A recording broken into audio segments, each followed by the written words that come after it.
नमस्कार, मैं राजकुमार विश्वकर्मा। हमेशा की तरह हमारी कुछ खास चर्चाओं में जहां आप देख रहे होंगे कि एक तरफ चुनावी तर्क वितर्क और चुनाव का समीकरण, ऐसे में एक सबसे बड़ा विषय हमारे सामने जो आया, लगातार हम कई वर्षों से देख रहे हैं कि अनूपपुर ज़िला बना, ज़िले में बहुत विकास हुआ और कई सारी मूलभूत सुविधाओं को लेकर के तरह तरह के तमाम कई सारे सवाल उठे, चाहे मेडिकल कॉलेज से हो या फिर फ्लाईओवर ब्रिज का मुद्दा हो आदिवासियों के लिए। तो कहीं ना कहीं पर आज अनूपपुर ज़िला, जिस तरह ट्राइबल क्षेत्र होता है, यहाँ पर आदिवासियों की बहुसंख्या होती है, लेकिन अनूपपुर ज़िले का जो वास्तविक में मूल रूप से जो विकास होना था, मूलभूत सुविधाएं मिलने चाहिए थी, वो इतने वर्षों में कहाँ पर रुकी और क्यों रुकी। और सबसे बड़ा विषय है यहाँ पर कि जो लोगों को एक भ्रम दिया गया कि अनूपपुर ज़िला बनवाया, तो बनवाया किसने, तो इस बात की वास्तविकता जो है तो दरअसल कुछ और है। क्योंकि अनूपपुर ज़िले के जाने माने विकास पुरुष कहे जाने वाले जो नेता हैं आज, जो कहीं ना कहीं पर उनके जो लोग हैं आज विकास पुरुष का गुणगान गाते हैं, उनके लिए भी एक छोटी सी जो बात है जो मैं आज सबके सामने रखने वाला हूँ। सबसे पहले हमें ये जानना चाहिए कि अनूपपुर ज़िला कब बना, किन स्थितियों में बना और उस अनूपपुर ज़िले की जो स्थिति थी उसका निर्माण हुआ कैसे, कि ज़िला बनना क्यों चाहिए था। तो आज हमारे साथ इस खास चर्चा में हमारे साथ वासुदेव चटर्जी जी हमारे साथ हैं, जो कि पेशे से एक वकील हैं और इस क्षेत्र को संभवतः जो है तो इन्होंने एक नई आयाम दी।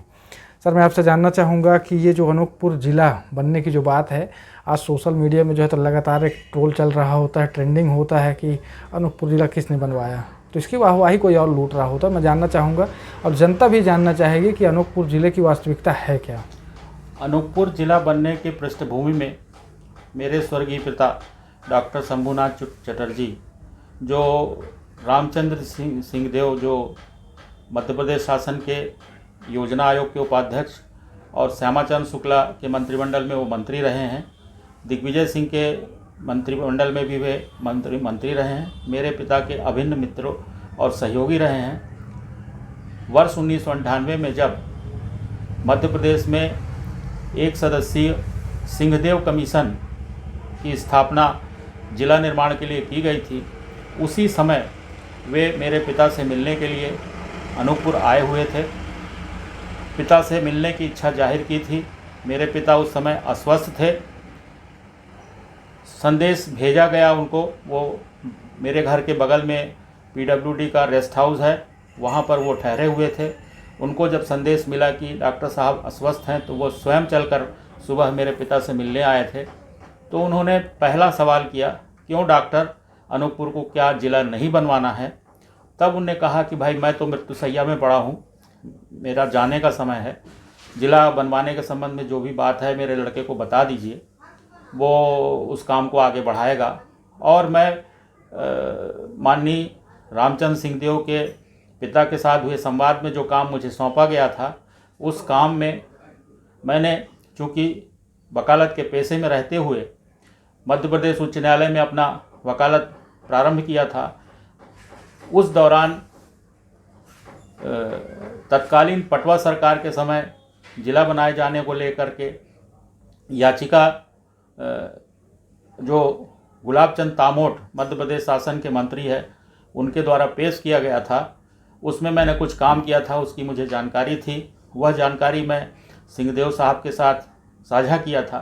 तो उन्होंने कहा कि वकील साहब, आप समझ गए इस बात को, आप हमको कुछ ज़िला बनाए जाने के जो मुद्दे हैं उसको उन्हें समझा दिया था और उसका मैं कच्चा खाका तैयार करके रखा था। और वो 7 दिन बाद आकर उस कच्चे खाके को देख करके उसमें सुधार करके, और उन्होंने कहा कि ये प्रस्ताव बनाकर यहाँ के सभी राजनीतिक दलों की सहमति लेकर इस प्रस्ताव को आप भोपाल पहुँचवा दीजिए सिंहदेव साहब के पास।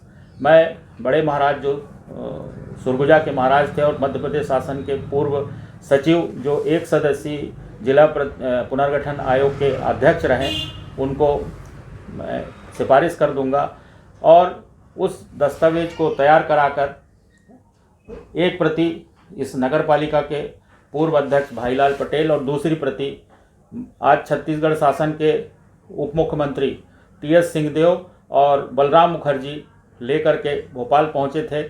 तो भाईलाल जी पटेल के द्वारा जो कागज़ पेश किया गया था, वह समय देर हो जाने के कारण उस कागज़ को उन्होंने कहा कि आयोग की रिपोर्ट कंप्लीट हो गई है, लेकिन मैंने जो दूसरी कॉपी टी.एस. सिंहदेव के माध्यम से, बलराम मुखर्जी के माध्यम से भोपाल भिजवाई थी, वह जिला बनाए जाने का प्रस्ताव मिलने के बाद उन्होंने अपने स्टेनो को बुलाकर उसमें निर्देश दिया कि बुढ़ार ब्लॉक को इसमें से अलग कर, जैसा लिखा है उसको शामिल करते हुए उसकी कार्यवाही को आगे बढ़ाया। और फ़ोन कर उनने रात में 1:30 बजे मुझे सूचना दी कि बासु जी, आपने जो जिला बनाए जाने के संबंध में दस्तावेज भेजा है उसकी सारी औपचारिकता पूर्ण करके मैंने अपने तरफ से अनुशंसा भेज दिया है।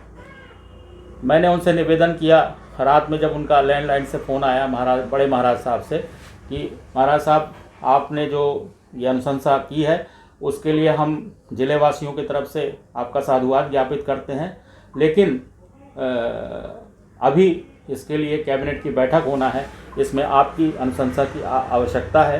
तब बड़े महाराज साहब जो आयोग के अध्यक्ष थे, उन्होंने फ़ोन पर यह कहा कि आप दिग्विजय सिंह से बात करिए। तो मैंने कहा कि मेरी हैसियत नहीं है महाराज साहब दिग्विजय सिंह से बात करने की, आप स्वयं बात करिए। 4:30 बजे सुबह 13/2 का नोटिफिकेशन होने के बाद उन्होंने फ़ोन करके मुझसे कहा कि बासु जी, मैंने आपका काम कर दिया, मैंने अनूपपुर का नमक जो है उतार दिया है। तो मैंने कहा, इस बात के लिए इस ज़िले की जनता आपको कोर्ट से बधाई देती है, धन्यवाद देती है। और इस रेफरेंस में 13/2 के नोटिफिकेशन 98 में हो जाने के बाद शहडोल का लगातार उसमें विरोध रहा आया, लेकिन वो जिला बनने की कार्यवाही 98 से 2003 तक अनवरत चलती रही। सिंहदेव आयोग के प्रतिवेदन के पहले चरण में जो 10 जिले बने थे, जिसमें शहडोल से पृथक होकर उमरिया और डिंडोरी जिला बना था, शहडोल के विरोध की वजह से अनूपपुर जिला का गठन रुक गया। वर्ष 2003 में जिला बनने की कार्यवाही आगे बढ़ी, जिसमें 3 जिले प्रस्तावित थे, बुरहानपुर, खंडवा से अलग होकर बुरहानपुर, और अशोकनगर और अनूपपुर। तो चूँकि दिग्विजय सिंह जी का क्षेत्र अशोकनगर है, उनकी रुचि अशोकनगर को जिला बनवाने में थी। चूँकि 3 जिले रह गए थे और तनवंत सिंह कीर जो बुरहानपुर के निवासी थे, मंत्री नहीं थे, उनकी इच्छा भी बुरहानपुर से खंडवा को पृथक करके और बुरहानपुर को जिला बनवाने की थी।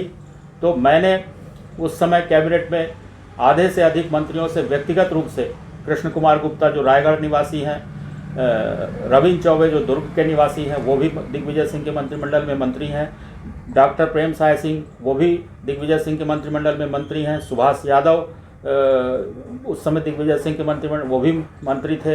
इस तरह से उस कैबिनेट के आधे से अधिक मंत्रियों के साथ मैंने व्यक्तिगत रूप से नोटिफिकेशन होने के बाद जिला बनाए जाने के लिए उसकी कैबिनेट बैठक में अनुशंसा कराने के लिए लगातार उनसे संपर्क में रहा, उनसे निवेदन करता रहा, और आधे से ज़्यादा मंत्री अनूपपुर को जिला बनाए जाने का समर्थन करते रहे। और माननीय दिग्विजय सिंह ने, चूँकि ये आदिवासी बहुल पिछड़ा जिला है, उनका नेम प्रेम अनूपपुर के लोगों से रहा है, और उनके छोटे भाई लक्ष्मण सिंह जब भी अनूपपुर से गुजरते थे तब हम लोग उनसे अनूपपुर जिला बनाए जाने के संबंध में निवेदन करते रहे। तो दिग्विजय सिंह की कृपा दृष्टि थी, और उनका आदिवासी और पिछड़े जो क्षेत्र हैं उनको आगे लाने के लिए उनका एक दिली जुड़ाव था, जिसके कारण से दिग्विजय सिंह ने जिला बनाए जाने की अनुशंसा करके अनूपपुर को जिला बनाया है। चूँकि क्षेत्रीय विधायक और मंत्री बिसाहू लाल उस समय रहे, हमारे द्वारा दिए गए प्रस्ताव को आगे बढ़ाया शासन ने, और दिग्विजय सिंह की कृपा दृष्टि के कारण अनूपपुर जिला बना। दुबे आयोग के कमीशन में जो दुबे आयोग बना था, उसमें अनूपपुर जिला बनाए जाने की मांग दुबे आयोग ने बिल्कुल अस्वीकृत कर दी थी। उसके साथ ही साथ जो प्रतिवेदन जिला बनाए जाने के संबंध में तत्कालीन शहडोल जिले के कलेक्टर अशोक शाह थे, उन्होंने भी अनूपपुर जिला बनाए जाने का विरोध किया, लेकिन रामचंद्र सिंहदेव और MS सिंहदेव की विशेष कृपा दृष्टि और दिग्विजय सिंह की विशेष कृपा दृष्टि के कारण अनूपपुर जिला अस्तित्व में आया। और अस्तित्व में आने के बाद अगर वास्तव में जनता जिला बनाए जाने को लेकर बहुत उत्साहित होती तो जिला 15 अगस्त 2003 को बना। नवंबर में चुनाव हुए और जनता ने उनको पूरी तरह से रिजेक्ट कर दिया और वो चुनाव हार गए। लेकिन दिग्विजय सिंह की इच्छा थी कि आदिवासी बहुल क्षेत्रों का विकास हो, उस रेफरेंस में जिला बनाए जाने की कार्रवाई हुई। अब दूसरा विषय आपने मेडिकल कॉलेज का उठाया है। भारत सरकार ने प्रत्येक जिला मुख्यालय में मेडिकल कॉलेज बनाए जाने का प्रस्ताव दिया है, लेकिन खेदपूर्वक हमको ये कहना पड़ रहा है कि शिवराज सिंह के जनवरी फरवरी में अमरकंटक प्रवास के दौरान और अभी अगस्त और सितंबर में अनूपपुर प्रवास के दौरान मैंने अनूपपुर में जिला न्यायालय के भवन, मेडिकल कॉलेज और आदिवासी विकास परियोजना जो सुहागपुर से चल रही है और उसके साथ यहाँ बाईपास, यहाँ पर और भी तमाम जो विकास के संबंध में प्रस्ताव दिया था उनको, उस पर उन्होंने मेरा आवेदन ले लिया, उस पर कोई भी कार्रवाई नहीं की और न यहाँ के विकास के संबंध में जो क्षेत्रीय मंत्री हैं, जो दल बदल कर पाला बदल करके गए हैं, उन्होंने अनूपपुर के विकास के संबंध में कोई भी काम नहीं किया है। जो विकास हुआ है वो कांग्रेस के सरकार के समय अनूपपुर जिले का विकास हुआ है। पाला बदल के जाने के बाद जो भी विकास किया है उन्होंने अपना विकास किया है। अनूपपुर क्षेत्र जहाँ पे था आज भी वहीं खड़ा है। आज भी यहाँ पलायन की समस्या है, आज भी बेरोजगारी की समस्या है, स्वास्थ्य सुविधाओं की बड़ी बदतर स्थिति है। आज भी जिला अस्पताल में मरीजों को ज़मीन पर लिटाकर इलाज कराया जाता है, जिसमें सुधार की बहुत आवश्यकता है। और सबसे बड़ा दुखद पहलू है कि यहाँ पर खनिज संसाधन पर्याप्त मात्रा में होने के बाद जिसकी रॉयल्टी मध्य प्रदेश सरकार और भारत सरकार के खाते में जाती है, यहाँ पर जो उद्योग लगने चाहिए जिससे बेरोजगारी को रोका जा सकता है। शिक्षा की व्यवस्था के संबंध में 1984 में शहडोल में महिला डिग्री कॉलेज खुला।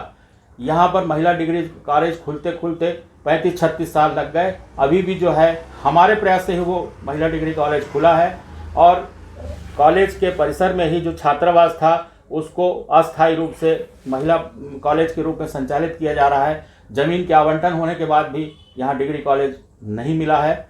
शहडोल में आकर माननीय मुख्यमंत्री शहडोल को हवाई अड्डा, शहडोल को नगर निगम, शहडोल को मॉडल कॉलेज, शहडोल को नागपुर की ट्रेन, ये तमाम सब चीज़ें दे करके वाहवाही लूट रहे हैं। लेकिन यथार्थ में जाया जाए तो आज मेडिकल कॉलेज जो शहडोल में बना है उसकी क्या दुर्दशा है, कोरोना काल में किस तरह से यहाँ लोगों की काल कलवित हुए हैं। तो केवल वाहवाही लेने के लिए कोई काम करने का कोई औचित्य नहीं है। अगर काम करना है तो वो यथार्थ के धरातल पर दिखना चाहिए। कोरोना काल में ये दल बदल करने के बाद जब ये भोपाल में पड़े रहे, उस समय मंत्री बनने की जुगत में लगे रहे, यहाँ उस समय लोग यहाँ मर रहे थे, स्वास्थ्य सुविधाओं का नितान अभाव था, लोग अपने घर से बाहर निकल पा रहे थे और ये मंत्री बनने की जुगत में भोपाल में अपनी पैरवी कर रहे थे कि हम किस तरह से मंत्री बने। और यहाँ के लोगों का सुख दुख, यहाँ के लोगों की दुख तकलीफ का इन्होंने कोई भी ध्यान नहीं रखा है। तो आज जो ये क्षेत्र विकास की धारा में पिछड़ गया है पिछले 18 साल से, उसको अगर आगे लाना है तो आने वाले चुनाव में हमको बदलाव करना पड़ेगा, तभी हम जो है इस क्षेत्र को आगे ले जा पाएंगे। आपके दो मेडिकल कॉलेज जिनकी आपने चर्चा की थी उस वक्त, एक पुष्पराजगढ़ विधानसभा और एक अनूपपुर, तो ये जो वहाँ का जो मामला था पुष्पराजगढ़ विधानसभा का, इसमें कहाँ पर रोड़ा अटका? मैं आपको बताऊंगा कि तत्कालीन केंद्रीय मंत्री जिन्हें हम प्यार से दाऊ साहब के नाम से जानते हैं, अर्जुन सिंह जी का विशेष प्रेम इस क्षेत्र से रहा है। इसलिए उन्होंने अमरकंटक में इंदिरा गांधी अनुसूचित जाति विश्वविद्यालय स्वीकृत कराया था और उस विश्वविद्यालय के निर्माण में शिवराज सिंह की सरकार ने उस विश्वविद्यालय को खोलने में, ज़मीन के आवंटन में तमाम तरह की तकनीकी अड़चन लगा करके उस काम को रोकने का प्रयास किया।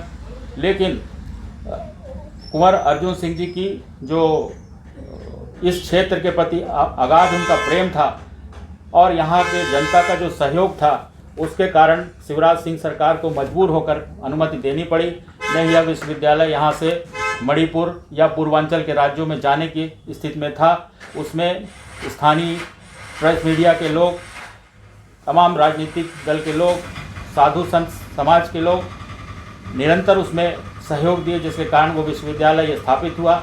लेकिन खेद का विषय है कि वहाँ पर जो करीब 150 क्रैश कोर्स, 1 साल 1.5 साल के जो है जॉब ओरिएंटेड कोर्स जो चालू किए जाने थे, अभी तक चालू नहीं हो पाए। उसके साथ ही साथ उस अमरकंटक में मेडिकल कॉलेज और इंजीनियरिंग कॉलेज बनाए जाने का भी प्रस्ताव पिछले 10 साल से विचाराधीन है। मेडिकल कॉलेज का प्रस्ताव बन चुका है, उसका डीपीआर भी तैयार हो चुका है। ज़मीन आवंटन के अभाव में वो मेडिकल कॉलेज अमरकंटक का नहीं खुल पा रहा है।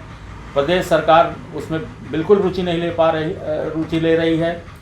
हमने निरंतर शिवराज सिंह जब यहाँ पधारे हैं, हमने यहाँ मेडिकल कॉलेज खोलने को लेकर के उनको ज्ञापन दिया है, पत्रकारों की उपस्थिति में उनको लिख कर दिया है और उन्होंने मेरे कंधे में हाथ रखकर कहा, पार्टनर क्या बात है।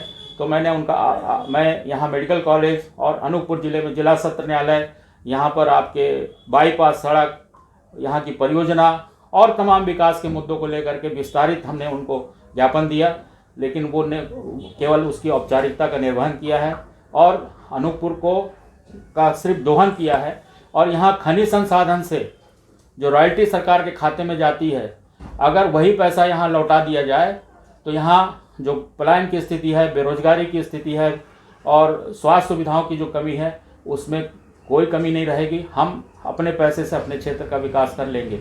खेद का विषय यह है कि हमारे पैसे से भोपाल और इंदौर की सड़कें बनती हैं, भोपाल और इंदौर में, ग्वालियर में बड़े बड़े सब संस्थान खुलते हैं और यहाँ का गरीब आदिवासी तबका, शोषित जो पीड़ित है, वह केवल सरकार की समाज मूलक योजनाओं की तरफ टकटकी लगा के देखता है और हाथ जोड़ करके निरीह बन करके, याचक बन करके याचना करता रहता है और अपनी जो निर्णय लेने का विषय है उसमें चूक कर जाता है, जिसके कारण इस तरह की स्थितियाँ बनी हुई है। तो शिवराज सिंह ने केवल और केवल अनूपपुर का दोहन किया है और अपनी सरकार बनाने के लिए अनैतिक साधनों का उपयोग करके, अनैतिक विषयों का उपयोग करके एक चुनी हुई सरकार को गिराया है। इसलिए आने वाले जो चुनाव है, उस चुनाव में जनता को सोच समझ करके फैसला करना चाहिए। अभी हाल फिलहाल जैसे देखिएगा, जो कुछ ऐसी व्यवस्थाएं हैं जिनको लेकर के जो है, जैसे आज वेयर हाउस बनाए गए, कई सारी चीज़ें हैं और यहाँ पर जो एक लंबा चौड़ा ट्रैफिक होता है, जिसकी वजह है आपका फ्लाईओवर ब्रिज, जो कि वर्षों बीत गए और अब जा कर के उसमें काम की शुरुआत होती है। 20 वर्ष हो गया उस फ्लाईओवर के निर्माण को लेकर के और अनवरत जो कार्य योजना उसकी बननी चाहिए, कार्य योजना बनकर समय के अनुरूप उसका बजट का एलोकेशन होना चाहिए, वो समय पे नहीं हुआ। मुआवजा वितरण का जो काम है वो समय पे नहीं हुआ। इन सब कारणों से एक लंबा समय लग गया।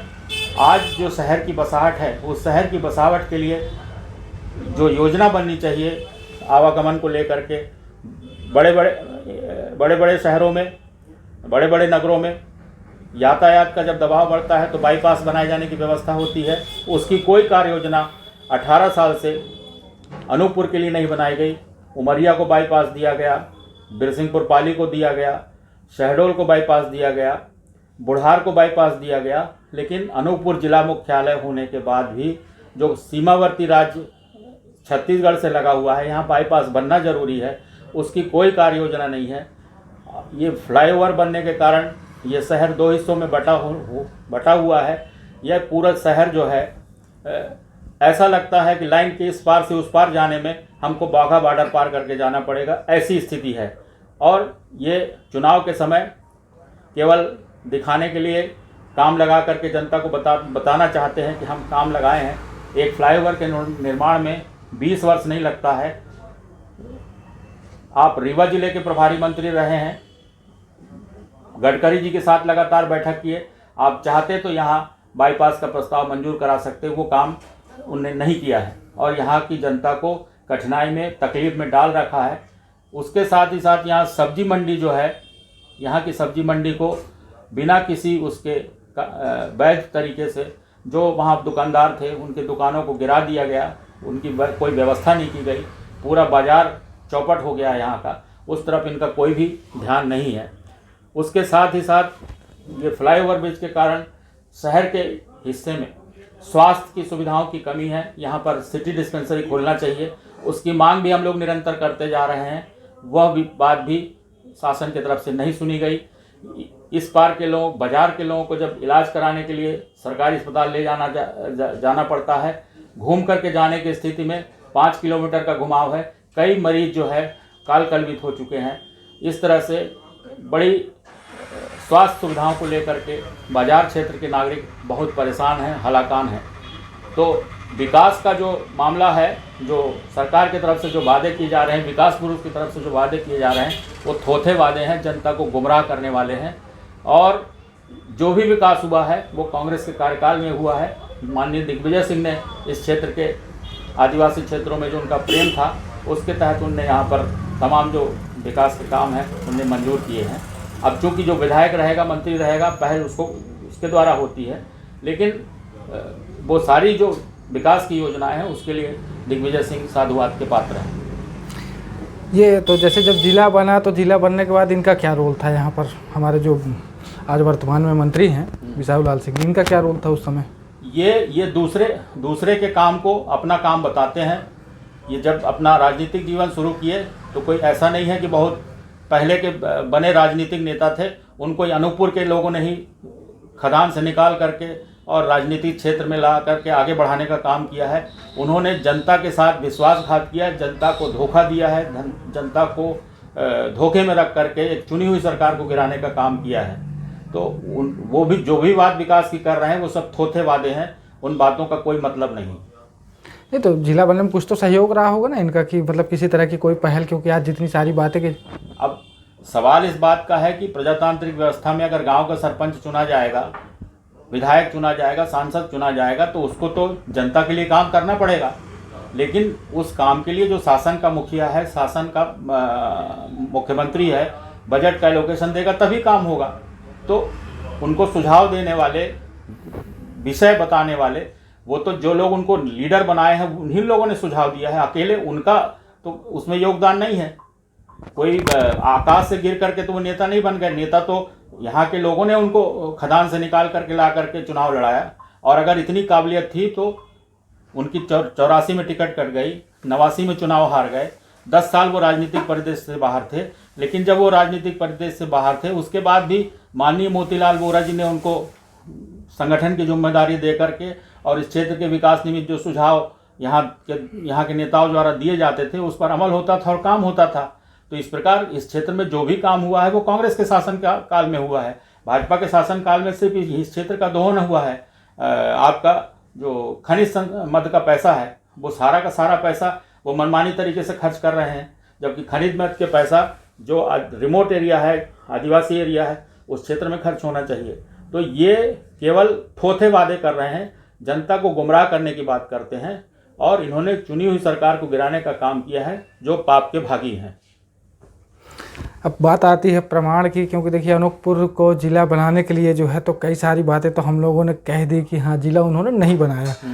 अब बात आती है कि प्रामाणिकता के तौर पर तो बहुत सारी फाइलें यहाँ पर आज हमारे साथ हैं जिनमें कई सारी चीज़ें हैं और इनको मुझे लगता है देखने की आवश्यकता है कि वाकई में जो सारे काम को लेकर के प्रस्ताव दिए जाते थे वो काम किस हिसाब से होता था। ये एक पत्र है आपका जिसमें ये किस विषय के लिए था? ये बाईपास के लिए था। बाईपास के लिए ये रहा वो पत्र जिसमें बाईपास का जो है तो समीकरण दिया गया है। ये किसके लिए था? ये उसी के संबंध में बजट का जो एलोकेशन है उसकी जानकारी है ये रहा। और वो जो वर्ष 2000 कहा जाए कि 2003 और 1998 का जो दशक, जहाँ पर ये रहा मध्य प्रदेश का राजपत्र। कई सारे ऐसे दस्तावेज जो हैं तो हकीकत दिखाने के लिए पर्याप्त हैं, क्योंकि कई सारी चीज़ें आज वकील साहब के पास हैं जिसमें उनके द्वारा कई सारी बातों को लेकर, कई सारे कामों को लेकर के जो है तो एक पहल की गई। अब बात ये आती है कि अगर किसी ग्राम पंचायत का मुखिया भी हो, जैसे कि वकील साहब ने कहा, तो उससे सिर्फ हम इतना ही करा सकते हैं कि उसके लेटर पैड में लिखवा करके और किसी काम के लिए अनुशंसा करवाई जा सकती है। क्यों वकील साहब, ऐसा ही है? हाँ।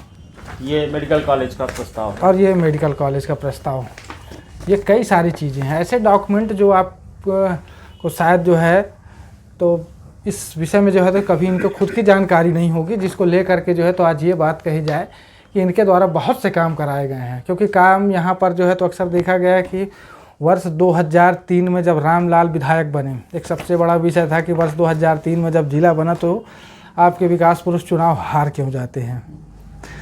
फिर उसके बाद जो है तो वर्ष 2013 जहाँ पर फिर रामलाल जो है तो चुनाव जीतते हैं और कई सारे कामों को वर्ष 2013 से लेकर के 2018 तक, जिसकी पूरी लिस्ट रामलाल जी के पास स्वयं वहाँ पर पड़ी होती है।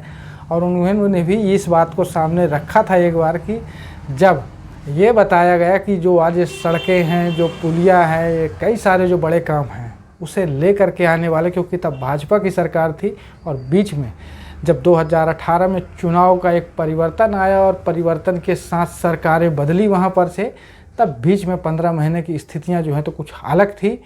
लेकिन आज जो काम गिनाए जाते हैं, दिखाए जाते हैं, कहीं ना कहीं पर अगर चाहे हम बात करें ITI कॉलेज की या फिर किसी भी ऐसे बड़े कामों की, तो ये उस समय पर ही जो है तो स्वीकृत हुआ था।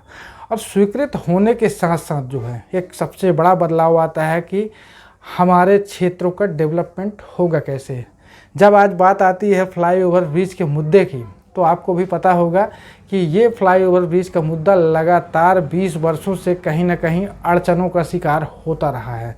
यहाँ पर बात यह है कि इतने वर्ष राजनीति में रहने के बाद, और दूसरी बात ये आती है कि आज़ादी के 70-75 वर्ष बीतने के बाद जब 76वें वर्ष में भी हम होते हैं, तब एक छोटे छोटे उन कामों को लेकर के जो कि कहीं ना कहीं पर विकास तंत्र में सबसे बड़ा रोड़ा बन रहे होते हैं, जो कि जनता के कार्यों में हस्तक्षेप पैदा कर रहे होते हैं, वो होती है आपकी शिक्षा व्यवस्था, स्वास्थ्य सुविधाएं और पहुंच मार्ग। क्योंकि जब आपके पास पहुंच मार्ग होगा ही नहीं तो आप उस व्यवस्था तक पहुंचेंगे कैसे। बात आती है ज़िले में रोजगार की कमी अनूपपुर ज़िले में कभी दरअसल थी ही नहीं, खास तौर पर जब से खनिज प्रतिष्ठानों का जो एक समय आया जहां पर कोयले के उद्योग लगे। जतहरी में मोजरबेयर प्लांट लगा, चचाई में आज प्लांट है, लेकिन उसके बावजूद अगर अनूपपुर ज़िले के युवाओं को, मजदूरों को जो है पलायन का सामना करना पड़ता है, तो इसका जिम्मेदार कौन है। और सबसे बड़ी बात ये होती है कि अगर हम किसी को विकास पुरुष का दर्जा दे रहे हैं तो उसकी प्रामाणिकता भी हमें अपने पास रखनी चाहिए। जैसे आज वकील साहब के पास सारे दस्तावेज पड़े हुए हैं और यहाँ पर 13 लोगों की जब कमेटी बनी और 13 लोगों से सहमति ली गई, जिसमें कांग्रेस ही नहीं बल्कि उन समस्त दलों की सहमति होती थी, वो पत्र भी यहाँ पर हमारे पास है, जिसमें उन 13 लोगों का, 13 दलों की जो सहमति बनी थी, उस पत्र के माध्यम से ये तय हुआ कि नई अनूपपुर को ज़िला बनाया जाना चाहिए था।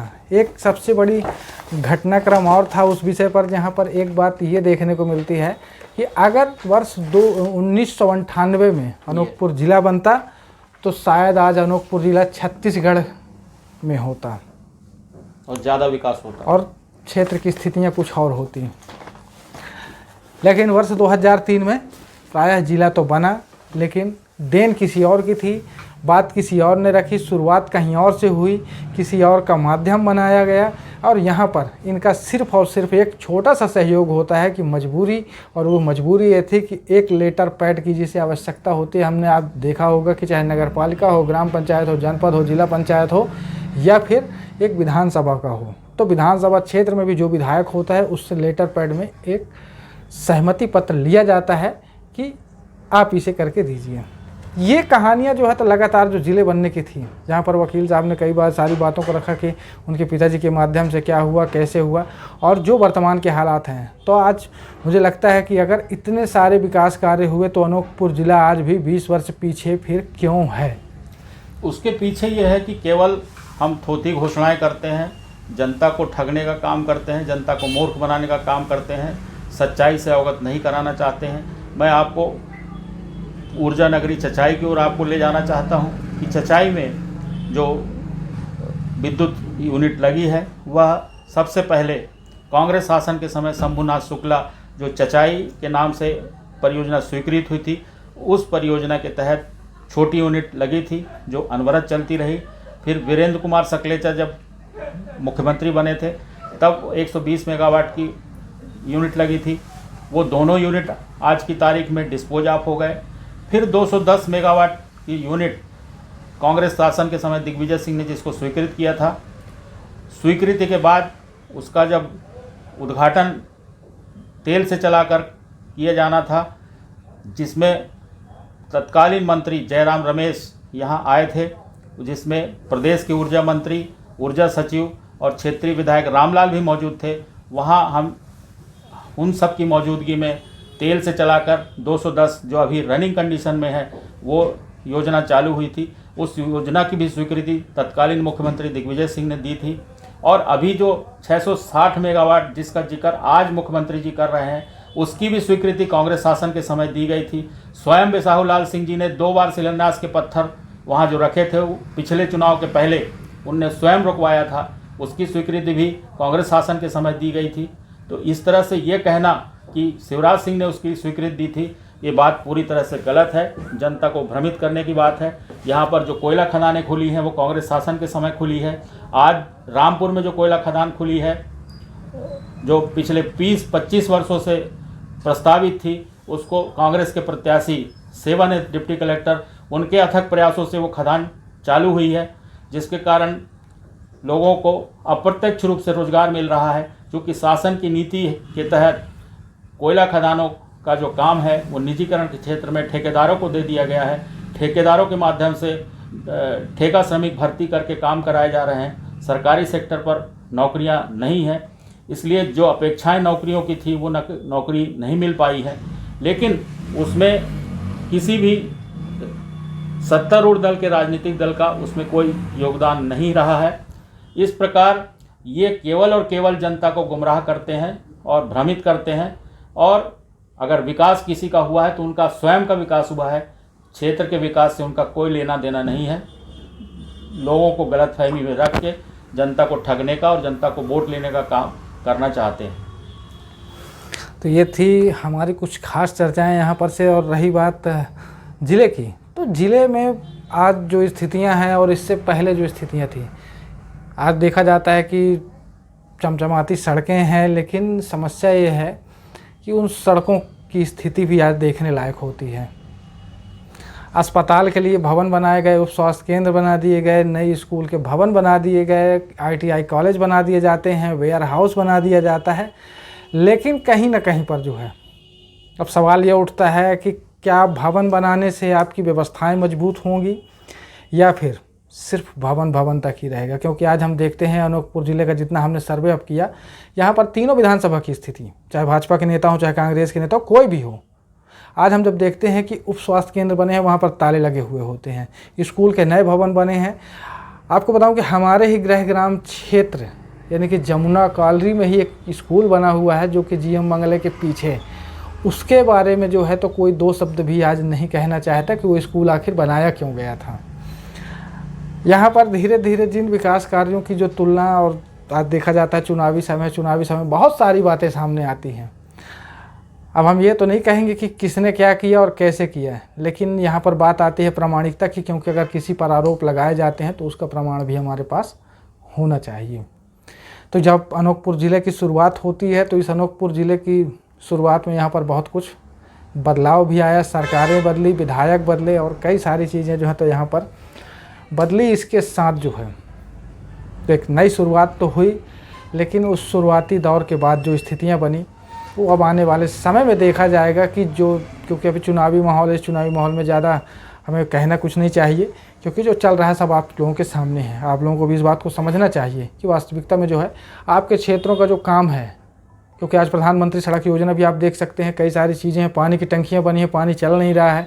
अफरा तफरी में हाँ ये ज़रूर हुआ कि अभी हाल फिलहाल तो कुछ सड़क के गड्ढों को भरवा दिया जाता है ताकि मुद्दे ख़त्म किए जाए, लेकिन मुद्दे सड़क के गड्ढे भरने से नहीं होगा, बल्कि जो क्षेत्र में आपने गड्ढा किया उस क्षेत्र के गड्ढों को जब भरा जाएगा तब मूलभूत सुविधाओं के रूप में यहाँ पर विकास जीवित होगा।